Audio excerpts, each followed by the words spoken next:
show that we have today with City Council Cherelle Parker.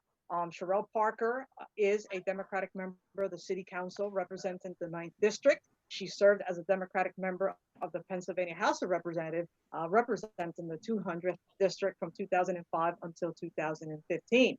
Her mission is to bridge the gap between the haves and the have-nots. She has dedicated her life to using her voice to advocate for the passage of public policy that will enhance the quality of life for the working class by promoting job creation and sustainability, economic development, and equitable public school system and consumer protection laws. Cherelle Parker, welcome. We also have Drew Murray, who has the show Republican Zone, who has joined us today. We are still waiting for Aisha Richardson to chime in, who is the co-host of this show. So, Cherelle, welcome to Voices of Change, and thank you for taking time to be with us today. Oh, listen, thank you, Leslie. And Drew, it's an honor to meet you and to all members of the Usula family, Voices of Change. This is my first time. So, I'm a neophyte right here, right? But there's always a first time for everything. So thank you so much for having me. Well, thank you so much for joining us, and definitely, Usula is a family here, and so our doors are open. We do not practice. Everybody is inclusive here. We want everybody to participate and have a stake because this is a people station. We created this with the mission of ensuring that the voice of the people of the community, they're heard, and so that's why we created Usula Media, to ensure that the people's voices are being heard here at Usula Media, especially on Voices of Change. Cherelle, before we get into the Q&A here, I would just like to talk a little bit about your legislative accomplishments, not only as a state rep, but now as a city council member. You are widely recognized for your strong organizational and strategic planning skills, and I was able to witness that firsthand when I was a state rep. You have championed several key pieces of legislation and amendments and policy initiatives at not only at the local level, at the state level. And let me just give an example of a few, but we're going to talk specifically of one that you recently introduced at City Council in June. But specifically, you have championed bills such as a bill requiring developers to complete a project information form outlining the potential physical and environmental and financial impact of proposed developments here in our communities. You've championed increasing the reality transfer tax by 0.1% to borrow 100 million in bonds to eliminate the backlog for the city's income-based home repair programs, which is excellent. You also champion creation of a low-interest housing preservation loan program with City Council President Darrell Clark to assist Philadelphian homeowners in maintaining their owner-occupied properties. You also establish a free small business training and technical assistant program called Power Up Your Business with the Community College of Philadelphia. Increase the prevailing wage to service employees, and you advocated for the increase of the minimum wage to 15 an hour. So these are the things that you have done in such a short period of time since 2015 as a city council member. You're a hard worker, and you were known for that, not only as a state rep, but now as a city council. You work very hard. Tell me how these bills that you have introduced, these legislative accomplishments, tell me how they've been rolling out, and have you seen an impact thus far? Leslie, one, thank you so very much just for, it's pretty odd. And Drew, isn't it interesting when you hear people referencing and walking through a body of work, and you just took me on a stroll because each of the legislative initiatives that you just mentioned, Leslie, it's always a battle, and it's the fight, and it's the behind the scenes work that it takes to get it done. And then, ultimately in the end, you get a sound piece of legislation that you hope will impact people's lives in a very positive manner. The first one, Leslie, that I want to talk about is when you mentioned that increase to the realty transfer tax. That was extremely important because let me be very honest with you. And I want to be very intentional. And Leslie, you know me well. Yes. I want people to be clear that when you hear me mention closing the gap between the haves and the have-nots, I want people to get access to the opportunity to be self-sufficient. I don't necessarily want to see us finding a way to continue to promote policies that sort of keep people stagnated and impoverished. So let me give Right. you an example. I personally believe, and I know I witnessed in my life, I was raised by my grandparents, okay? They came from the South, Manning, South Carolina, Accomack County, Virginia. They met in North Philadelphia, got married. They lived in Richard Allen projects, okay? They had 5 children. When they were able to make the transition from Richard Allen, they moved to 7th and Dolphin. When they were at 7th and Dolphin, my mother was 15 years old, Leslie, and Wow. she got pregnant with me. And so she gave birth to me. She was a single teenage mother at the tender age of 16. Well, when she got pregnant, my family said, Dorothy, it's time for you to move, so to speak. We want you to maybe try a different environment. Leslie, that's when my family makes it into the working class in Northwest Philadelphia, and my grandmother buys the first house that we ever lived in. Actually, the only house I ever lived in throughout my entire life. Cherelle, why are you telling us this story?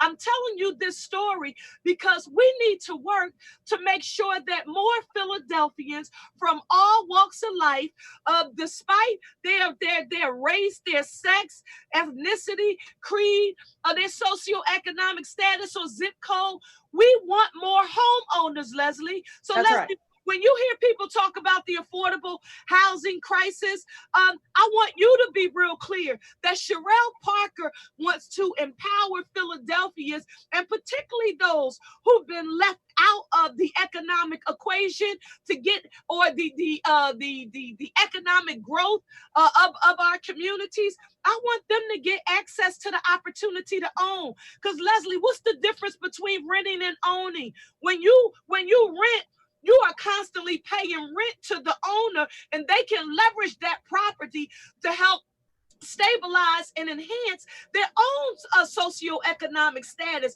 But if you own your house, Leslie, when you own your house, you build your credit, you build your equity, you That's begin right. to build your economic wealth. So when it comes time, Leslie, to think about what the future of a family will look like, instead of us looking at our grandparents and our parents, or seeing our elders transition in our community, and you say, well, what were he or she able to leave?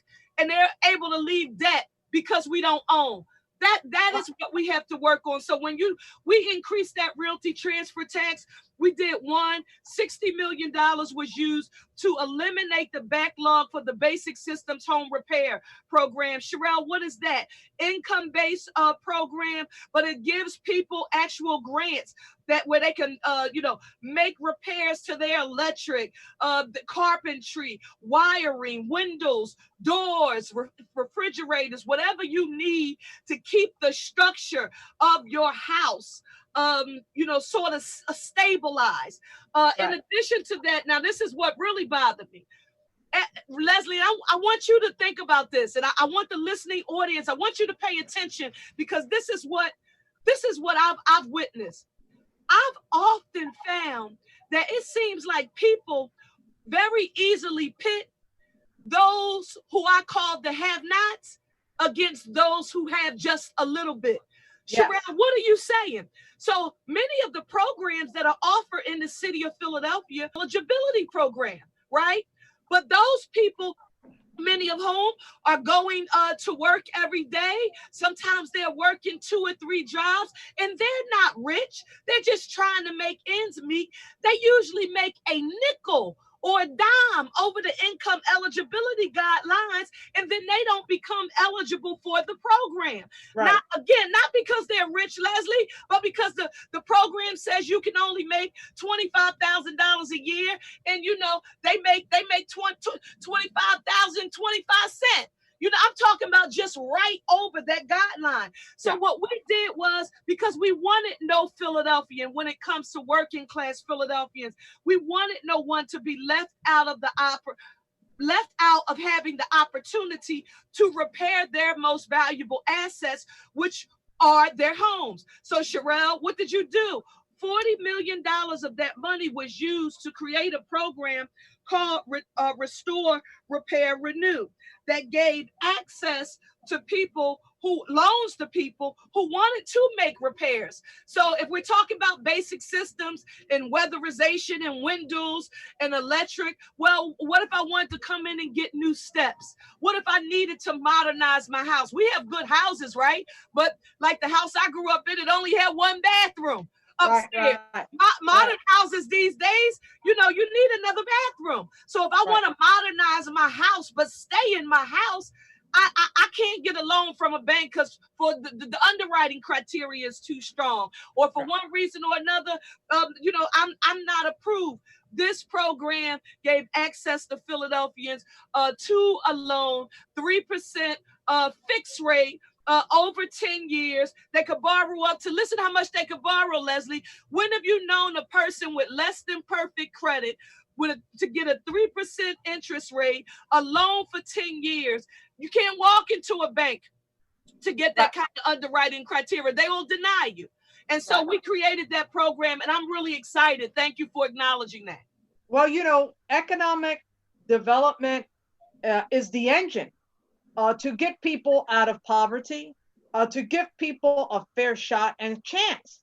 And so, we have a poverty issue here in the city of Philadelphia, Cherelle. You know this very well.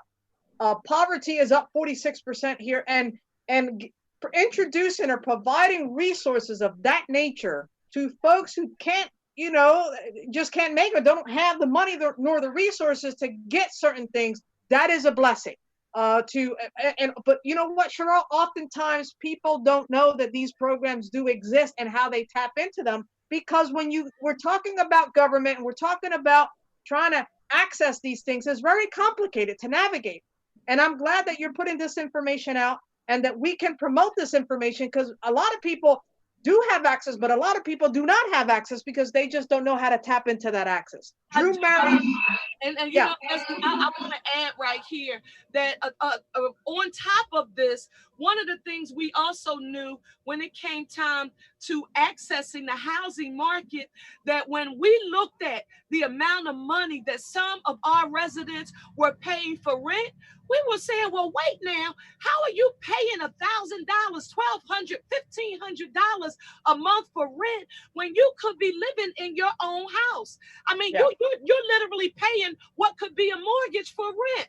And so, got to give kudos to all of my colleagues for our support for a program. And I know Councilman Mark Squilla and I, we were, very, sort of aggressive and assertive in promoting a program that would provide access to down payment assistance. So Leslie, listen to this. Cherelle, I go to work every day, and I'm paying rent to live in my apartment, and I'm paying $1,200 or $1,500 a month. Well, and I said to them, well, if you're paying that for rent, you could own a house. And guess what they said, Leslie? I could, but guess what hurdle they couldn't overcome?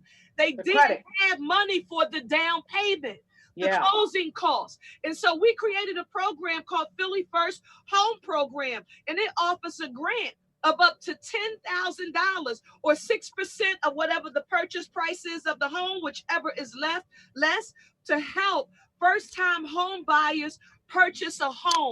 Now, to me, when we talk about closing the gap between the haves and the have-nots, when we talk about addressing poverty, we can't just talk about, keeping people stagnant and as renters. While I know Philadelphia has always had a higher rate of home ownership than many of the other cities in this nation, and while we've seen that number, when I tell you it's decreased significantly to the point where most recent data I looked at showed that we are really nearing almost a 50-50 split, when Philadelphia was much higher than that relative to home ownership versus renters. And what I've said to people is, We need to do everything that we can to ensure that a roof over your head, access to affordable and safe housing is, a human right for That's right. everybody, and we have to promote that. But guess Yeah. what, Leslie?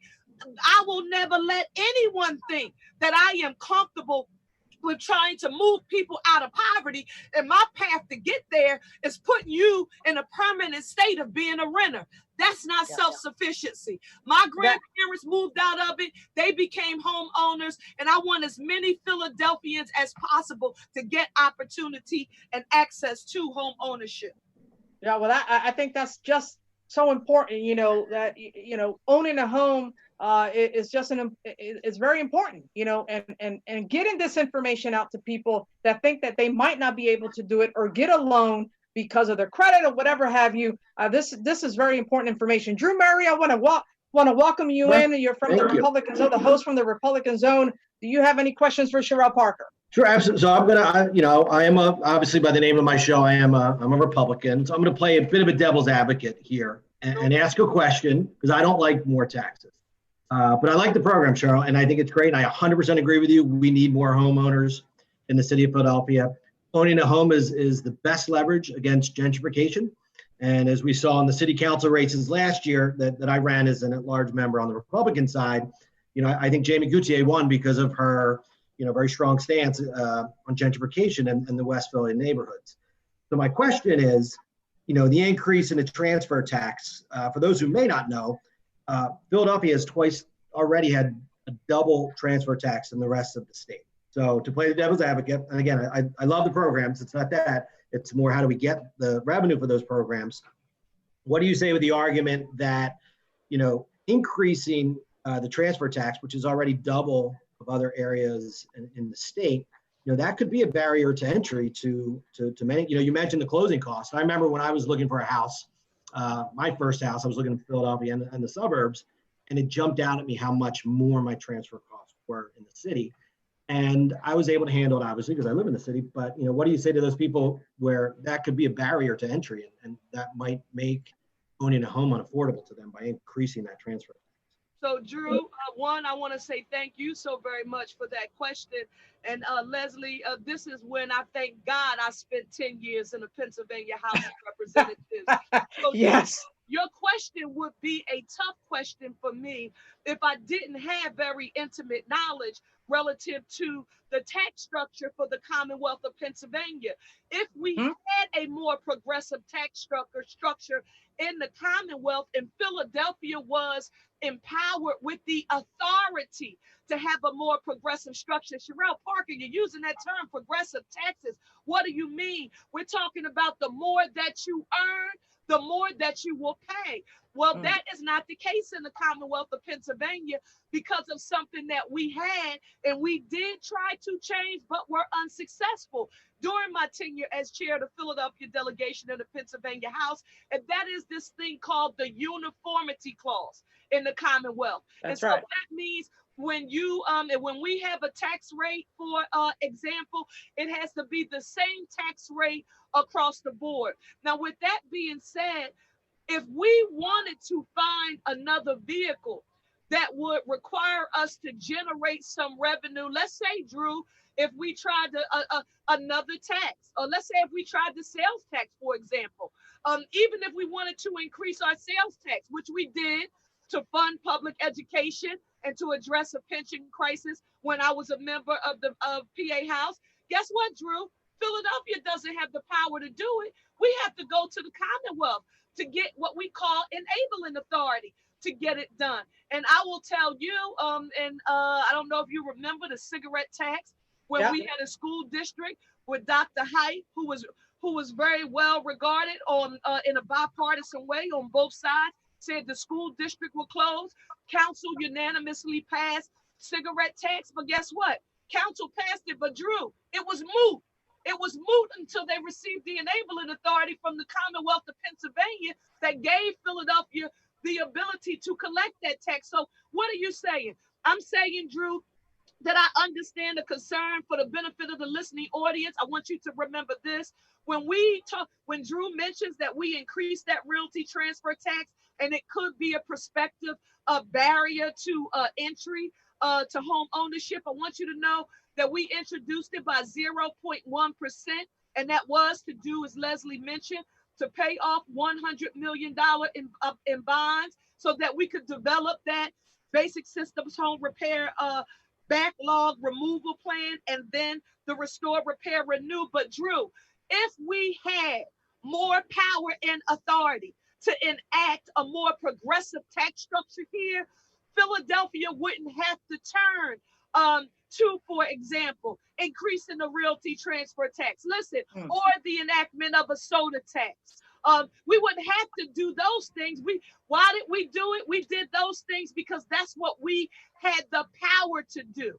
We can't be in a city where we have multiple problems with gun violence, an aging infrastructure, a public school system that is underfunded and under-resourced, buildings, an infrastructure that's crumbling, many of them not environmentally sound. And Drew, if you ran for city council at large, you know that when you ran, people expected you, when you were running, to tell them what your solutions would be to all of these problems. And what I learned as a staffer in council, then as a member in the PA House, and now as a member of council, Philadelphians don't want to hear, Cherelle, don't tell me that you all don't have the ability to generate the revenue that we need to address issues associated with job creation, to support public education, to support, preserving our existing housing stock and home ownership. Don't tell us that you can't do that. We elect you to find a way how. And although they're not perfect vehicles to generate revenue, Drew, we went to a vehicle that we had access to, that we wouldn't have to get enabling authority from the Commonwealth for, because we know that could have taken us years, and our people wanted us to respond now, and that's what we did. And Drew, guess what? If I had it to do all over again, I would cast the vote again for the purpose of the program, because as long as we weren't getting the revenue that we needed from the Commonwealth or from the federal government, the city of Philadelphia, we've got to do the best we can with what little means we've had to address our issue. People are damn tired. They're sick and damn tired of excuses about why we can't get things done. They want solutions, and that's what I'm focused on, delivering solutions. Cherelle, absolutely. People are sick and tired. The voters are tired of politicians making promises or over-promising and under-delivering. And you're going to see more of voters, if you will, where they're going to stand up, which they have in previous elections and going forward, where if you're not doing your job as required and you're not representing the people as required, you're not going to be in that seat. That contract will be terminated. And so Drew, I think, the accomplishments so far, it's very difficult. And I've had this conversation with Drew about sometimes the roadblocks that we have here in the city, and our hands are tied because Harrisburg has a lot of leverage over certain things that we do here in the city of Philadelphia. And you know this very well, Cherelle, where Harrisburg is not favorable sometimes with Philadelphia and things that we want, legislation that we want to push through. We have roadblocks in Harrisburg and impediments to get certain things done because either we don't have the votes to get it done, and Harrisburg is currently controlled by the Republicans who don't want to vote for certain things that are in favor of people that live here in the city of Philadelphia. They just don't want to do it. And you know this very well, Cherelle. Sometimes we have those roadblocks in Harrisburg because certain things we have to get done through Harrisburg, and we can't get it done. So Philadelphia politicians here, city council, sometimes are limited in what they can do in terms of passing legislation or getting things done. Drew, do you have any further questions? No, I would just argue to the uniformity clause of why I personally would like to keep it. And it is because I would prefer lower taxes. I think Philadelphia is not a business friendly community, and Harrisburg kind of holding the strings a bit. In a perfect world, yes, Philadelphia should control what they do and where they tax. But as a Republican, I would be afraid if Harrisburg didn't have some level of control there, that it would be a tax and spend culture here in Philadelphia, which it has been. And you can look at Mayor Kenny and his ability to change the millage rate with respect to real estate taxes. He could have changed it so a lot of Philadelphians who are struggling did not have to pay an increase in real estate taxes because the value of their homes went up. It's great that the value of our homes went up. But instead of changing the millage rate, Mayor Kenny just decided to keep spending that money on top of a sweetened beverage tax that is completely hurting our community. And I'm a Parks and Rec guy. I'm for the rebuild program. I am for universal pre-K. I always tell people we need to legislate, or we can't legislate ourselves out of poverty. We need to educate ourselves out of poverty. And we need to do that through universal pre-K. But when I look at the sweetened beverage tax and what it's doing to underserved communities, more than any other, I live in a community where most people have cars and can jump into their car and go to City Line Avenue and buy their sweetened beverages. And while they're out there, they get the rest of their groceries. And that is happening.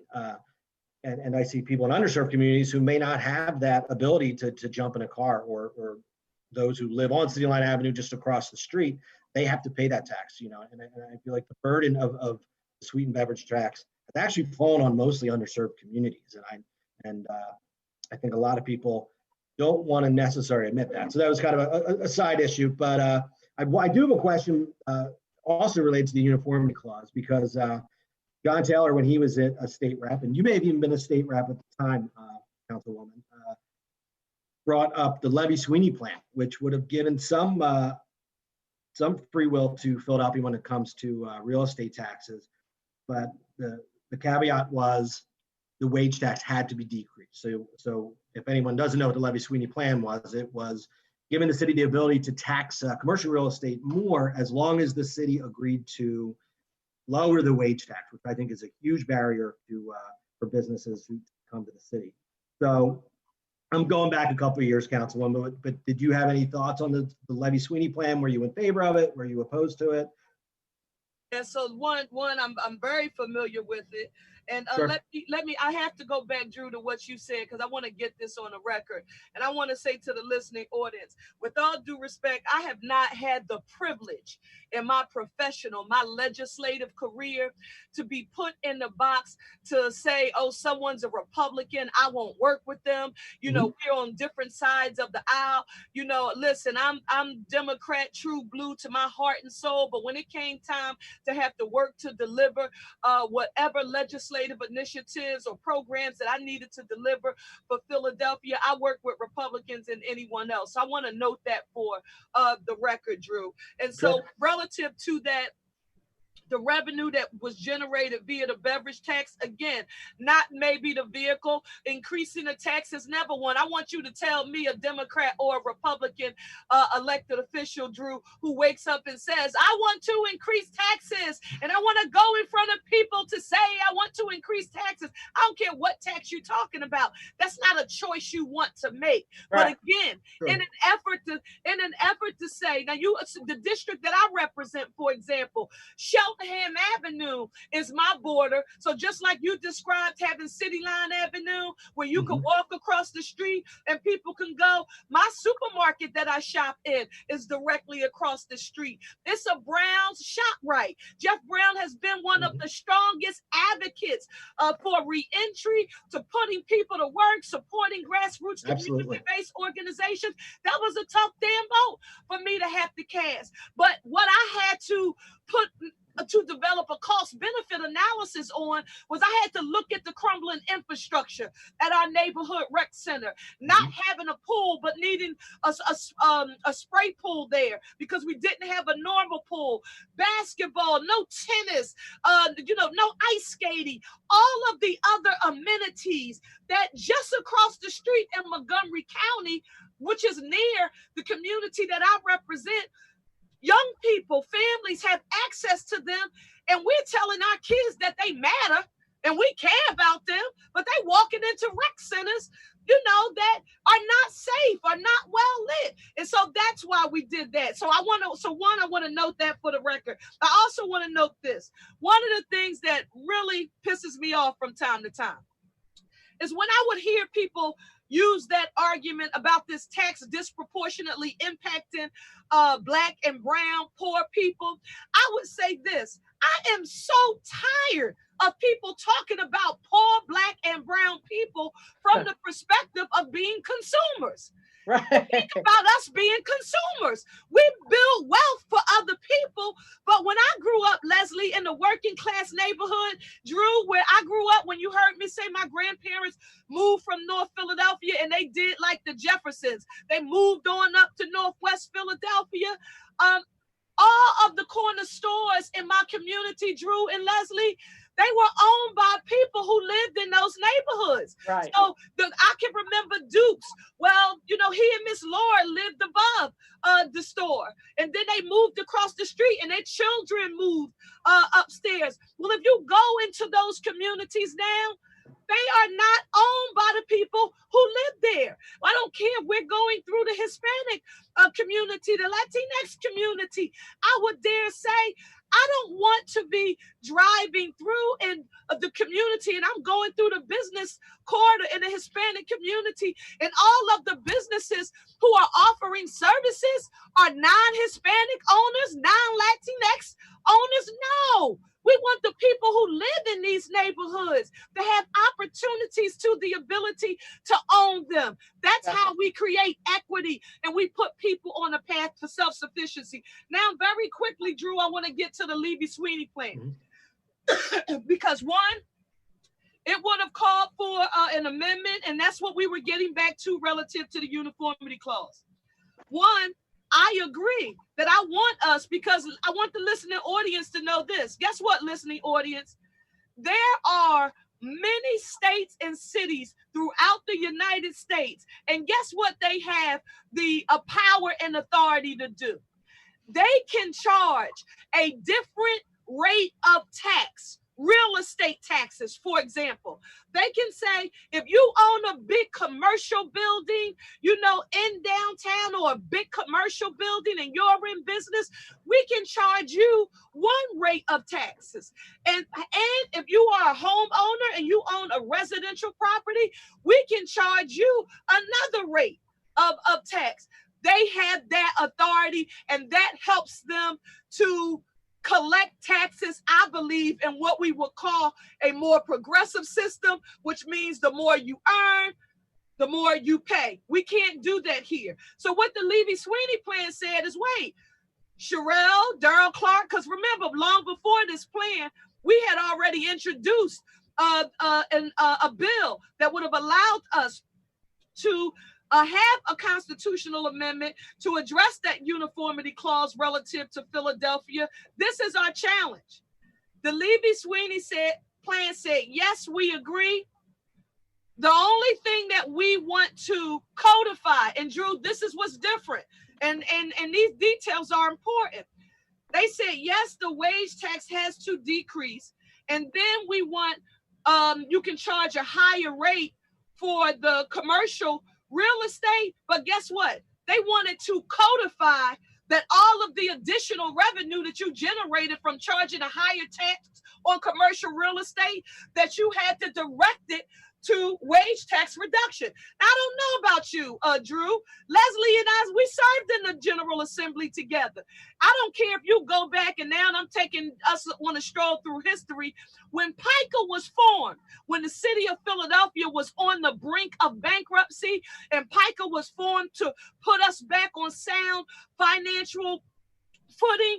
That's why we have to pass, a 5-year plan, get it approved, by PICA. Our budget has to be balanced, because the legislative branch of government is the branch of government that is to decide on the appropriation of revenue generated. Right. So the difference between what we introduced when I was the chair of the delegation, Drew, to the Levy-Sweeney plan, the concept is the same, but it is different that we wouldn't codify to say, okay, you can charge more on commercial real estate tax, but all the money you make, you can only spend it to reduce further business taxes and reduce the wage tax. No, that's the difference. If you went to Joe McLaughlin, if you went to Joan Stern, those are the two attorneys in Philadelphia who were intimately involved. Sometimes I call them the mother and father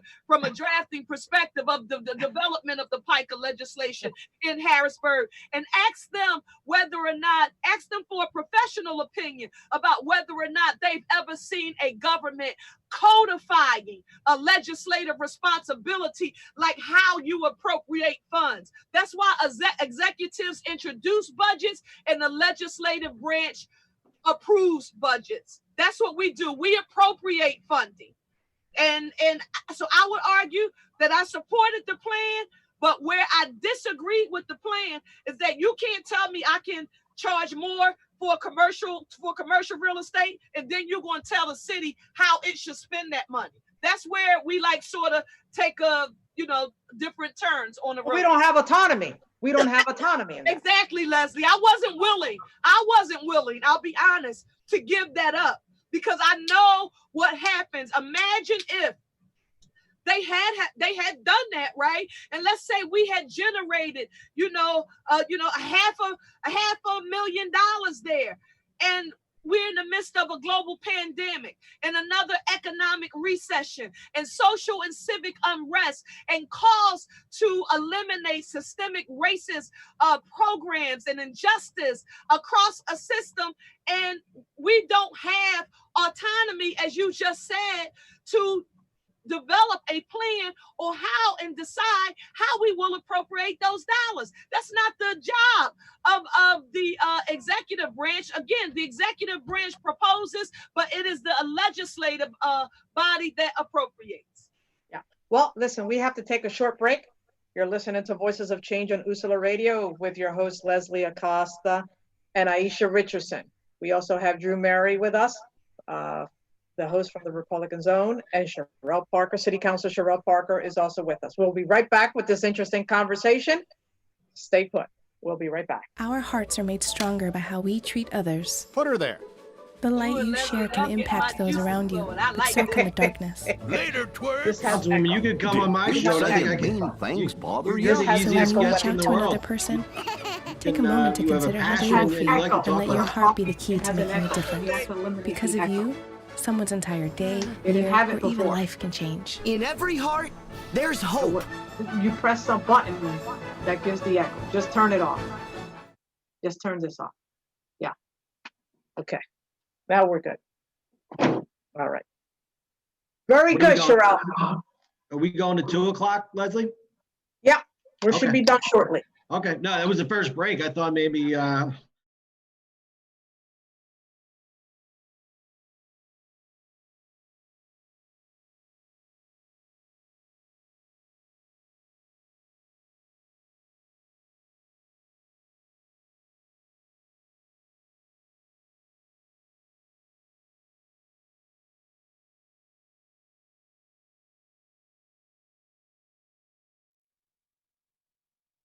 Welcome back. You're listening to Voices of Change on USALA Radio with your host, Leslie Acosta and Aisha Richardson.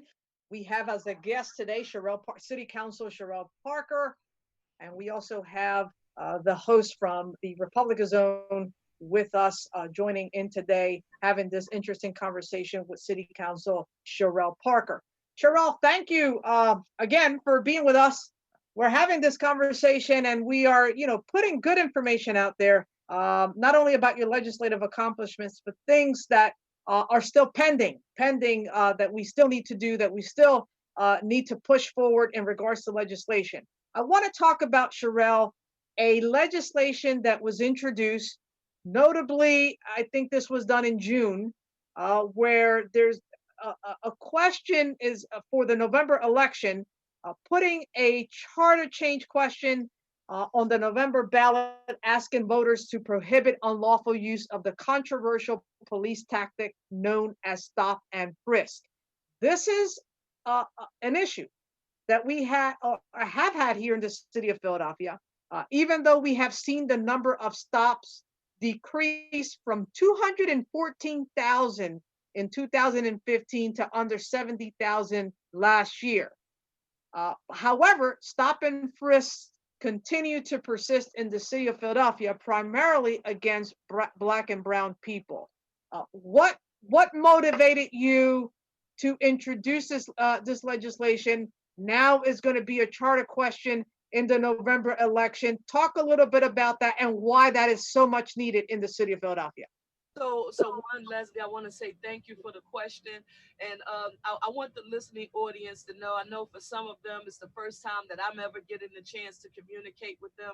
But I want you to know that authenticity is important to me.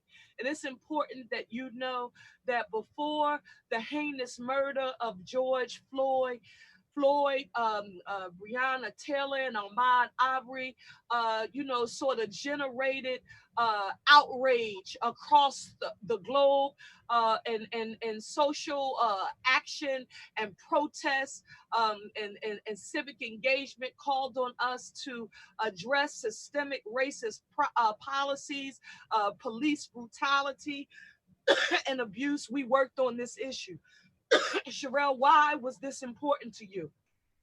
This was important to me because number one, I'm obviously a Black woman, but aside from that, I'm the mother. And this is, Leslie, sometimes people forget when you elected the public office, they begin to see these big, mighty politicians. But, I'm the mother of a Black boy.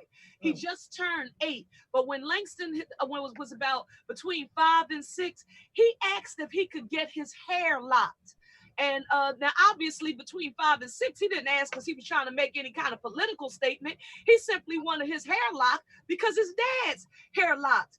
And when we talked and we're looking at this, I'm saying to myself, when my son becomes of age and he's able to travel and live on his own, he's not going to have the luxury of the privilege of being able to wear his race or his ethnicity, to take it on or take it off during times of convenience or when he gets in front of a particular audience. And in particular, Leslie, because my son is chocolate too, So my grandmother, he's chocolate like me, his mama. So my grandmother would say, our skin has been kissed by the sun.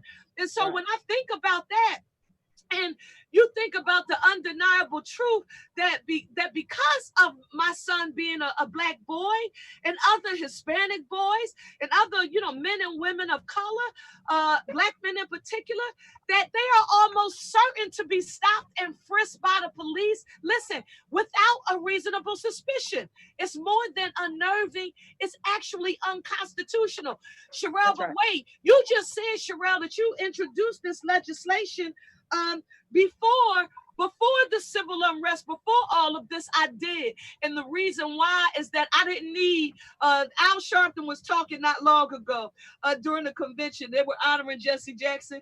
And he said something I had never heard before, Leslie. He said sometimes people are temperature leaders. And those are the leaders who check the temperature. And they see what issue is hot or will get them a lot of attention or some credit. And they'll go and, address the issue. But then there are some leaders who are thermostat leaders. And those are the leaders who, through their action and through their work, they change the temperature of the environment. What we wanted to do was, for the first time, give residents in the city of Philadelphia to call on them to be able to say, listen, one, never before have Philadelphia voters had a chance to formally voice their opinion on this issue. It's a complex issue. It's decades of federal law and state case law differentiating between constitutional and unconstitutional stops. But Philadelphia residents, I think they are ready to have a conversation about this and listen, to share their perspective.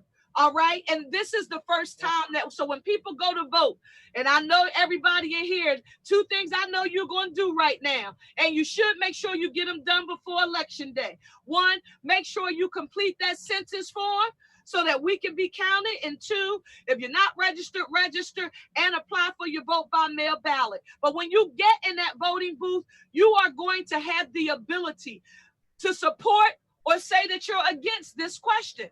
Shall the Philadelphia Home Rule Charter be amended to call on the police department, listen, to eliminate the practice of unconstitutional stop and frisk, consistent with the judicial precedent? And people know about the Bailey decree, and that the city of Philadelphia, along with the police department, for the first time, is working with the third-party monitor. The police department is having to provide data on a number of stops, all of the specifics regarding the stops.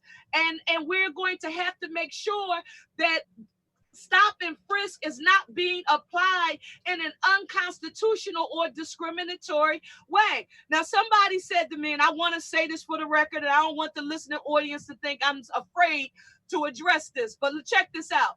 Somebody said, Cherelle, in the midst of all of these homicides that we have in the city of Philadelphia, how could you all put this question on the ballot? We need to make sure that the police have every tool that they need in their toolbox to catch the people who are committing these heinous crimes. As I told that person, I would agree. And when our police are policing in a fair and constitutional and just manner, they have a right. This question addresses the issue of unconstitutional stop and frisk. And you would say, well, Cherelle, if it's unconstitutional, they shouldn't be doing it anyway. That's true, but it didn't stop them from doing it, Leslie. And that's what putting the question on the ballot will allow the people of Philadelphia to do. Well, let me say this, and I know Drew wants to chime in on this. Let me just say this, Cherelle. Police reform is needed across the board here in the city of Philadelphia. The FOP, say what you may, they're not too happy with these police reforms. We have a progressive DA here in the city of Philadelphia that Drew is not a fan of, and I get it, Drew. I get it. But we do need police reform in the city of Philadelphia. And I know that Harrisburg has introduced, the Philadelphia delegation has introduced several bills for this police reform to occur, not only at the Commonwealth of Pennsylvania-wide, but also here in the city. This is needed. I don't care how you call it. I don't care how you spin it. We need police reform, and the biggest roadblock that we have, for whatever the reasons, is the FOP. And we need the Philadelphia delegation. Cherelle, you were the chairwoman. I want to know, what are they doing? And I know certain bills have been introduced. What are they doing in collaboration here with the city, the Philadelphia delegation, with Harrisburg, to push police reform across the Commonwealth of Pennsylvania, but specifically here in the city of Philadelphia? Go ahead, Cherelle. So listen, I just have to say this. Leslie, if you were in Harrisburg right now, if I was there, we would be darn proud of the work that Philadelphia delegation is doing in both the House and the Senate.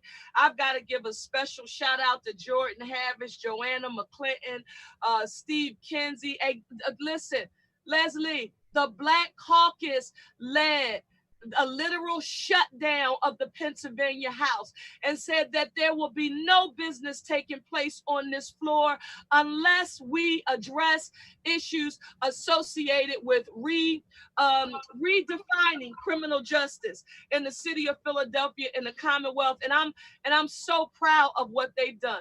Look, for example, he created a deputy inspector general within the PA office of the inspector general. That's going to focus on eliminating abuse amongst law enforcement agencies in the Commonwealth. Review training and education of officers. In addition to that, this was a major piece of legislation. Now, because this is what we didn't know. So, Leslie, I'm a police officer here in Philadelphia. I develop a track record and eventually get fired for abusing my power as a law enforcement officer, and I get fired. Well, what some officers would do is, okay, so what? I was in trouble there and I got fired. I'm going to hop and I'm going to go over to Montgomery County and I'm going to apply to be a police officer in Montgomery County. But there was no sharing of employment records for law enforcement. So I don't care if you go anywhere in the country or anywhere in the world. If you go somewhere in Pennsylvania, your record while you were employed as a police officer, it should travel with you. That was historic legislation. They got it done. A mandatory evaluation for police for post-traumatic stress disorder within 30 days. Again, that training that you heard me mention. And listen, they're still working on this now. Increasing penalties for individuals who file a false police report. Now I want to come back to that and redefining use of force, including banning chokeholds, strongholds, and prohibiting shooting at vehicles, and then addressing something that's extremely important, which is this Act 111 of 1968. That's the binding arbitration with an emphasis on removing disciplinary procedures and investigations from that process. Leslie, why is that number 3 thing that I told you that they're still working on still very important? How many of us heard the story, people talking about driving while black? What about the black man who was in Central Park and he was bird watching? And he told the woman, the rule said in Central Park that if you're going to walk a dog, you've got to put that dog on a leash. Right? And if you don't put your dog on the leash, you're violating the law. Well, a man is in Central Park, Leslie and Drew, just bird watching. And the woman calls the cops on him and basically tells them that her life is being threatened. But fortunately for this gentleman, he videotaped it. So they knew it was a lie. Eventually, I heard she got fired from her job. But we call that, it's not driving while black or walking while black and brown. That was just watching birds while black and brown. So this idea that they want to find a way to ensure that they enhance the penalties for people who falsely report calls and crimes to 911 is extremely important. And again, for us, the independent panel here, City Council, big shout out to my colleagues, Councilman Kenyatta Johnson, Curtis Jones, Council President Clark, who really led on these issues. One, the residency requirement. The residency requirement says when we are recruiting people to work in the city of Philadelphia and they're going to get paid by our tax dollars, why should they not live here? And I was the lead proponent to offer that legislation on behalf of Council President Clark. We got a lot of pushback from people who said we should not be requiring all city workers to live in Philadelphia because we may need some with a special skill, and they might not have the skill. People may not have the skills here. Well, we have a process called the waiver process. So Drew and Leslie, if somebody tells you that we need a certain kind of skill set to fill a certain job, but Philadelphia doesn't know what it's doing because they're requiring people to have residency there, you tell them, that's not true. Tell the whole story. If you need it and you don't live in Philadelphia, but we need the skill sets you have, any department has the ability to apply for a waiver. So I know I just said a mouthful, but those are just kudos to the state because they've been kicking it out. And obviously we've been doing what we need to do here in Philadelphia. Okay, well, listen, I know I'm going to have Drew chime in quickly. You're listening to Voices of Change on USALA Radio with your host, Leslie Acosta and Aisha Richardson. And we have a special guest today, Cherelle Parker, City Council Cherelle Parker, and the host of the Republican Zone is also here with us. But Drew, I want you to chime in this conversation about this issue of stop and frisk and police reform. What are your thoughts and what is your question for Cherelle Parker? Well, I think anyone thinks we should have police reform. And I'll be honest with you, all organizations across, every breath of life should have reform, because reform, when I talk about reform, means improvement. I'm a fan of the FOP. I think John McNesby would be perfectly willing to sit down and have conversations about stop and frisk about, and honestly, it's very specifically about the restriction or just complete abandonment of chokeholds. But my problem is, and I think right now is the vilification of police. And if we want to have these conversations, then we need our legislatures, both on a municipal and state and federal level, to be honest with you, to stop calling for the defunding of police. And how do you walk into the FOP and say, we want to defund you? And defund does mean get rid of you. It does not mean partially. Defund, by definition, is taking away all of your funding and getting rid of police. And I hope City Council in Philadelphia is opposed to the defunding of the police, because it is something that we desperately need. We are one of the most violent cities in this country. And as you said, Leslie, I do blame our DA. I think his criminal justice reform, or his definition thereof, has been a disaster, as evidenced by our increase in violence. If we want the FOP to sit down at the table, we need to stop calling for the defunding of the police. I think it's a horrible message to the men and women in blue who every day leave their house and risk their lives to protect every single one of us on the show and every single citizen in the city. When you start off the conversation where you discuss the defunding of the police, but by the way, we also want to sit down and talk about police reform. So again, I think John McNesby and the FOP would be perfectly willing to talk about all police reform. We should always be reforming what we do. City council should be reforming what they do, because it means improvement. But we can't ask for reform at the same time as we're telling them that we want to get rid of them completely. I don't think, Cherelle, and you can chime in on this, but I don't think that we are asking city council, if you will, to defund the police. Cherelle, you can chime in on this. So first, let me just say, Drew, you have a right to have your opinion about John McNesby. You have a right to have your opinion about District Attorney Krasner. Again, a right to your opinion doesn't mean we have to agree, right? Nevertheless, let me be perfectly clear. I've heard no one from my community stand up and say, defund the police. So when you say defund the police to me, Drew, I want you to define defund. Okay, because when I've been walking around in neighborhoods, when I've heard the term defund the police being discussed in the districts that I represent, it is symbolically used as a phrase that says, Cherelle, we want government focused on the front end. What does the front end mean?